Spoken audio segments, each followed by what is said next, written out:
For 2 days they had seen no other traveler, not even a solitary cowhand or an Indian. There had been the usual stops to change teams, an overnight layover at the Weston's ranch, but no other break in the monotony of the journey. There was no comfort in the westbound stage. The four passengers alternatively found dozed or stared miserably up the unchanging desert, dancing with heat waves.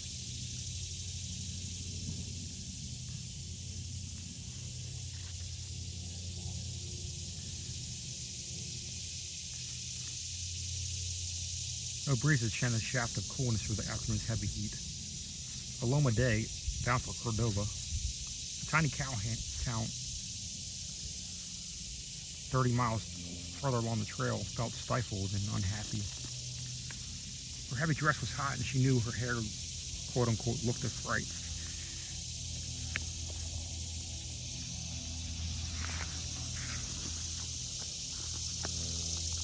The jolting of the heavy coach bounced over the rocky, ungraded road had settled a thin mantle of dust over her clothes and skin.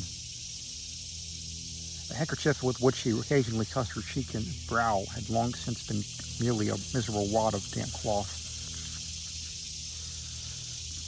Across from her, M. Shipton, proprietor of Cordova's rooming and boarding establishment, perspired, fanned, and dozed. Occasionally she glanced with exasperation at Aloma's trim figure, for to her the girl seemed unreasonably cool and immaculate. M. Shipton resembled a barrel with ruffles.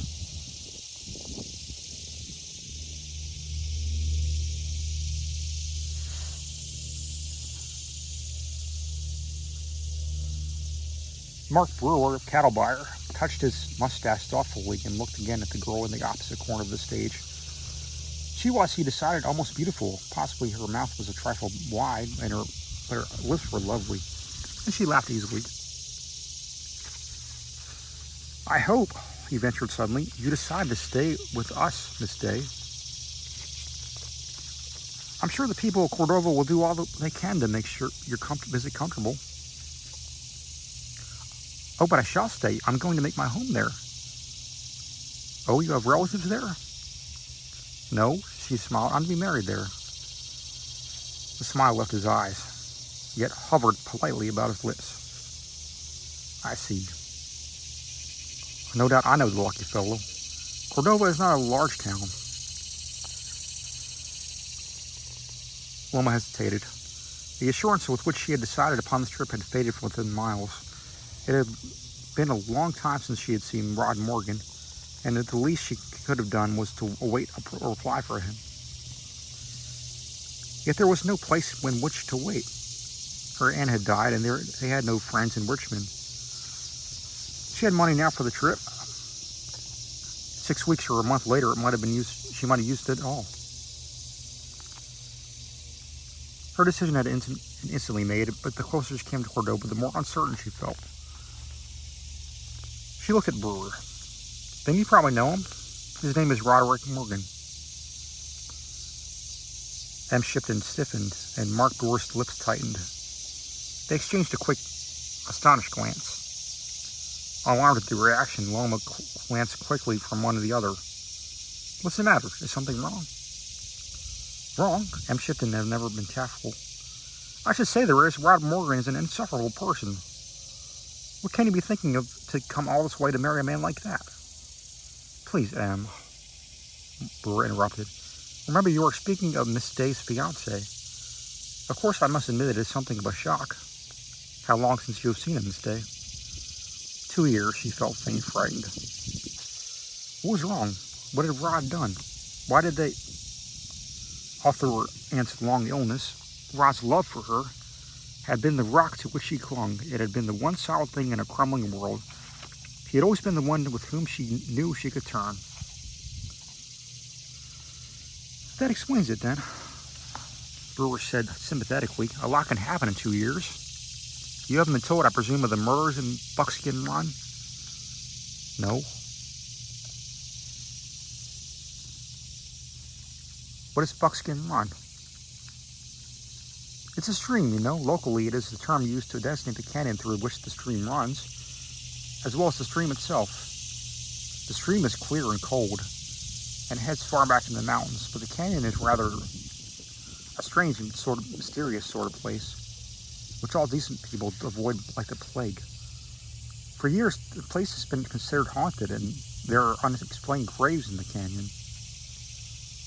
Men have died there under unexplained circumstances. Then Rod Morgan moved into the canyon and built a cabin there. You spoke of the murders? Yes, I certainly did. About a year ago, Morgan had trouble with a man named Ad Tolbert. A few days later, a cowhand found Tolbert's body not far from Morgan's cabin. He'd been shot in the back. And that was only one of them, M. Shipton declared. Tell her about the pack peddler. His name was Ned Weisel. He was a harmless old fellow who had been peddling around the country for years. On every trip he went into Buckskin Run, and that seemed strange because until Morgan moved there, nobody lived in the Run country. He got some wild story about gold in Buckskin Run. Some gold buried there. About a month ago, they found his body too, and being shot in the back. You mark my words, M. Shipton declared. That Rod Morgan's behind it all. A fourth passenger, a bearded man, spoke the first time. It appears to me that you are condemning this young man without much reason. Has anybody seen him shoot at anybody? Who would go into that awful place? Everybody knows it's haunted. We warned young Morgan about it, but he was too smart and know-it-all. He said all the talk about ghosts was silly, and if there were ghosts, he'd make them feel at home. We thought it was strange, him going in that dark, lonely place. No wonder he's deep he is, with a sight of crime behind him too. That's not true, Loma said. I've known Rob Morgan for years. There isn't a nicer boy anywhere. M. Shipton's features stiffened with anger. A dictator in her own little world, she resented any contradiction of her opinions. I reckon, young lady, you've got a lot to learn, and you'll learn it soon, mark my words. There's something to what Mrs. Shipton says, Brewer commented. Morgan does have a bad reputation around Cordova. He was offered a good riding job by Henry Childs when he first arrived, but he refused it. Henry Childs is a pioneer and the wealthiest and most respected man in the country. When a drifter like Morgan refused such a job, it aroused suspicion. Why would a man want to live in that canyon alone when he could have a good job with Childs? Maybe he wants to be independent. Maybe he wants to build his own ranch, the bearded man suggested. A man never gets anywhere working for the other man. Mark Brewer ignored the comment. That canyon has always had an evil reputation. Vanishing wagon trains, mysterious deaths, and even the Indians avoid the place. He paused. You've only one life to live, Miss Day, so why don't you wait a few days and then make some inquiries before you commit yourself? After all, you do admit you haven't seen the man for 2 years. Aloma Day stared out over the desert. She was angry, but she was frightened also. What was she getting into? She knew Rod, but 2 years is a long time, and people change. So much could have happened. He had gone west to earn money so they could be married, and it seemed unlikely that he would think of building a home for her in a haunted valley. She knew, inclined to be hot-headed and impulsive. But murder? How could she believe that of him? It doesn't make a man a murderer because he lives in a nice little valley like Buckskin Run, the bearded man said. You make your inquiries, ma'am. That's a sensible suggestion, but don't take nobody's word on a man on evidence like that. Buckskin Run is a pretty little valley.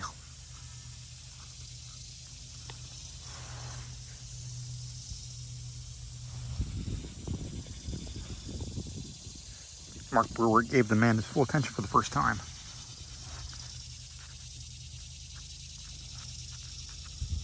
What do you know about Buckskin Run? Everybody agrees it's a dangerous place. Nonsense. I've been through it more than once. I went through that valley years ago, before your man Charles was even out there. Pioneer, is he? I never heard of him. There wasn't a ranch in the country where I first rode on here. As far as Indians are concerned, Buckskin Run was medicine ground. That's why they never went there.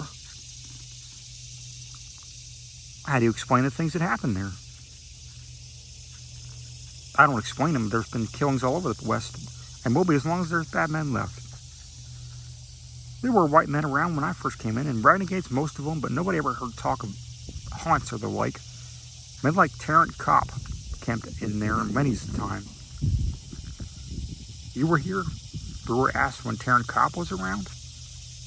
Knowed him well. I was through here, this here country before I even seen it. Came through with Kit Carson the first time, and he was the one named it Buckskin Run. Favorite campground for Kit, that's what it was. My name's Jed Blue, and my feet made trails all over this country. I don't know this man Morgan, but if he's had sense to settle in Buckskin Run, he's smart. That's the best growing land around here. M. Shipman glared at Jed Blue. A lot you know about it. That valley is a wicked place. It's haunted. Everybody from Cordova to Santa Fe knows it. What about the wagon trains that went into it and disappeared? What about the graves? 3 men buried side by side each? And what does it say on their markers? No visible cause of death on these bodies. The Concord rumbled through a dry wash and mounted the opposite side of the bank with a jerk. Bumped over a rock in the trail and slowed to climb a steep winding grade. Talk died as suddenly as it began, and Loma clenched her hands in her lap, fighting back the wave of panic that mounted within her. If Rod had become what they said, what would she do? What could she do? Her money was almost gone, and she would become fortunate if she had enough to last a week. Yet what would happen if she remained in the East? To be without money in one place was as bad as another. Yet, despite the assurance with which they spoke, she could believe Rod was a murderer. Remembering his fine, clean-cut face, his clear, dark eyes, his flashing smile, she could not accept what they said. The Concord groaned to the top of the grade, and the 6 horses swung wide around a curve and straightened out, running faster and faster. Suddenly there was a sharp yell, and the stage made a swerving stop so abruptly that Loma was thrown into M. Shipton's lap. Recovering, she peered out the window. A man lay flat in the middle of the trail, blood staining the back of his vest. Besides his right hand lay a 6-shooter. To the left of the road were 4 riders sitting in their horses with hands lifted. Facing the forward from the right side of the road was a young man with dark wavy hair blowing in the wind. He wore badly worn jeans, scuffed star boots, and a black and white checkered shirt. There was an emptied holster on his hip, and he held 2 guns out in his hands. Now pick your man and get out of here. You came hunting it, and you found it. Loma stifled a cry. Rod, she gasped. Rod Morgan. Her voice was low, but Jet overheard. Is that your man? He asked. She nodded, unable to speak. It was true then, she thought. He was a killer. He had just shot that man. One of the horsemen caught the riderless horse, and 2 of the others dismounted to load the body across the saddle. The other man sat very still, holding his hand on the pommel of the saddle. As the other riders remounted, he said, well, this is one you won't bury in Buckskin Run. Get going, Morgan said. Keep a civil tongue in your head, Jeff. I have no use for you or any of your rustling, dry-gulching crowd. Loma Day drew back in the stage, her hands to her face. Horror filled her being. That limp, still body. Rod Morgan had killed him. Well, M. Shipton said triumphantly, what did we tell you? It's too bad you had to see this, Brewer said. I'm sorry, man. That's a righty, handy young feller, Blue said admiringly. Looks to me like you had picked a good one, man. Stood off the 5 of them, he did, and I never seen it done better. Any one of them would have killed him had they had the chance, but he didn't even disarm them, and they wanted no part of him. The stage started to roll. Hey, Blue caught Loma's arm. Ain't you even going to call to him? Ain't you going to let him know you're here? No, don't tell him. Please don't. Blue leaned back, shaking his head admiringly. Handy. Right handy. That gent who was down here on the road was Gerald Plumsummer.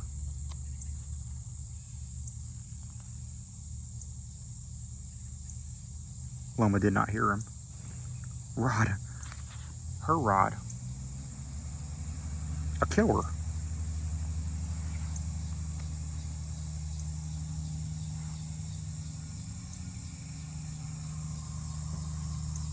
As the stage swung back into the road and pulled away, Rod Morgan stooped and picked up the dead man's six-shooter. No use wasting a good gun. If things went on as they had begun, he would have need of it. He walked back to where his gray Mustang was tethered and swung in the saddle. A brief glance around and he started up back to the canyon. There was so much to do in so little time. Perhaps he had been wrong to oppose the ingrained superstition and suspicion of the Cordova country, but working as a cowhand would never allow him to save enough to support his wife or build a home. Buckskin Run, from the moment he had first glimpsed it, had seemed the epitome of all he had dreamed. The stream plunged happily over the stones, and falling into a series of miniature cascades and rapids in the wide basin surrounded by towering cliffs. It flowed out into the basin through a wide meadow, several hundreds of acres of good grassland. High cliffs bordered the area on all sides, and there were clumps of aspen and spruce.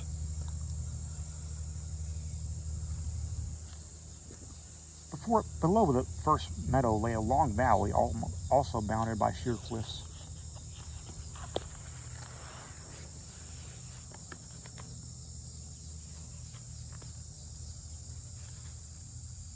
A valley at least a half a mile wide that narrowed suddenly into a bottleneck that spilled the stream into another series of small rapids before it swung into the timbered land bordering the desert.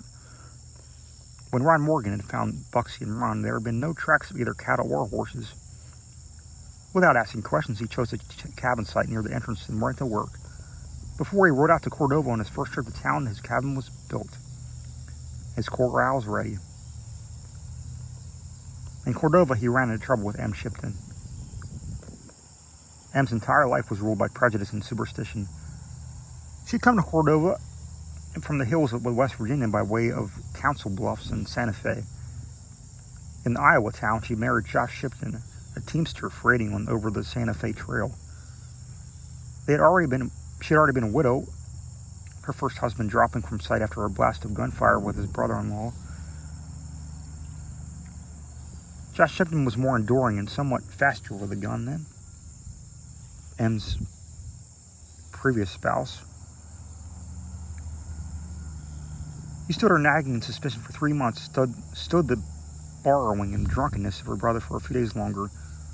The two difficulties came to a head simultaneously. Josh packed up and left Em, and in a final dispute with her quarrelsome, pistol-ready brother,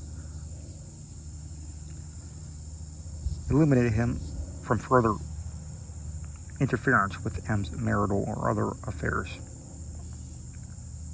But Josh kept on going. Em Shipton came to Cordova and started her rooming and boarding house while looking for a new husband. Her first choice, old Henry Childs himself, was a confirmed bachelor who came to eat once at her table. Wiser than most, he never came again. She was 15 years older and 20 pounds heavier than slim, handsome Rod Morgan, but he was her second choice. What you need, she told him, is a good wife. Unaware of the direction of the conversation, Rod agreed that he did. Also, she said, you must move away from that awful canyon. It's haunted. Rod laughed. Sure, and I've seen no ghosts, ma'am, not a one. Never a pretty valley either. Never seen a prettier valley either. No, I'm staying. Em Shipton coupled her ignorance with insurance. Women were scarce in the West, and she had come to consider herself quite a catch. She had yet to learn that women were not that scarce. Well, she said definitely, you can't expect me to go live in that old valley like that. Rod stared, mouth open in astonishment. Who said anything? He swallowed, trying to keep a straight face, but failing. He stifled a laugh, but not the smile. I'm sorry, I like living there. As for a wife, I've got plans of my own. Em might have forgiven the plans, but she never could forgive that single startled instant when Rod realized that Em Shipton actually had plans for him herself, or the way he smiled at her idea.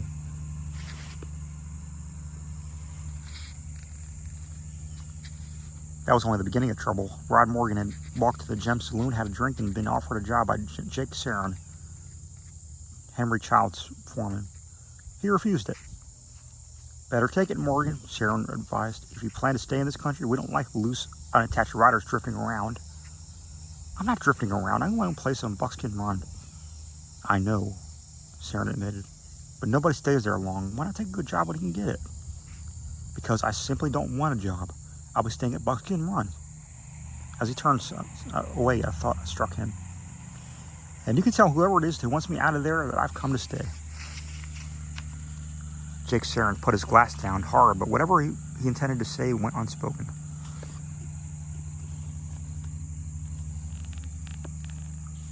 Rod left the saloon, his brow furrowed with thought and some worry. On his first visit to town, he had come to realize his presence at Buckskin was disturbing to someone.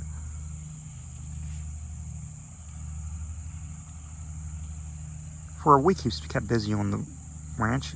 Then he rode south, hired a couple of hands, and drove in 300 head of white-faced cattle.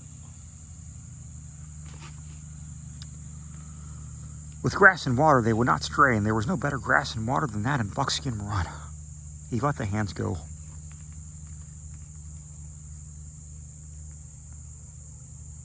But the thought worried him. Why, with all that good pasture and water, had Buckskin Run not been settled? When next he rode into Cordova, he found many people avoiding him, yet he was undisturbed. Many communities were clannish and shy about accepting strangers. Once they got acquainted, it would be different. Yet, he had violated one of their taboos.